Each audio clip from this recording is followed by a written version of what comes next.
उपमुख्यमंत्री शिंदे यांच्याकडून जय गुजरातचा नारा. पुणे. उपमुख्यमंत्री एकनाथ शिंदे यांनी आज पुण्यात एका सार्वजनिक कार्यक्रमात जय हिंद, जय महाराष्ट्र, जय गुजरात अशी घोषणा दिली. त्यांच्या या घोषणेवर विरोधकांकडून जोरदार टीका होताना दिसत आहे. शिवसेना शिंदे गट यांच्याकडून देखील प्रत्युत्तर दिले जात आहे. केंद्रीय गृहमंत्री अमित शहा यांच्या उपस्थितीत पार पडलेल्या जयरा स्पोर्ट्स अँड कन्व्हेन्शन सेंटरच्या उद्घाटन समारंभात ते बोलत होते. या भाषणादरम्यान एकनाथ शिंदे यांनी जय हिंद, जय महाराष्ट्र, जय गुजरात असा नारा दिला.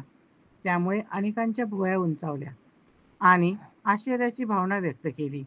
महाराष्ट्रात होणाऱ्या मोठ्या राजकीय घडामोडीच्या पार्श्वभूमीवर शिंदे यांच्या या घोषणेला विशेष महत्त्व प्राप्त झाले आहे.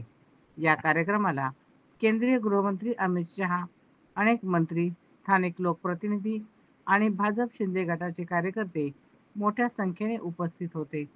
जय गुजरात ही घोषणा महाराष्ट्राच्या भूमीत दिली गेल्याने यापुढे राजकीय चर्चांना अधिक उधाण आले आहे. त्यावरून त्यांच्यावर विरोधकांकडून टीका केली जात आहे. ताज्या घडामोडी पाहण्यासाठी सनवार्ता न्यूज चॅनलला लाईक करा, सबस्क्राईब करा.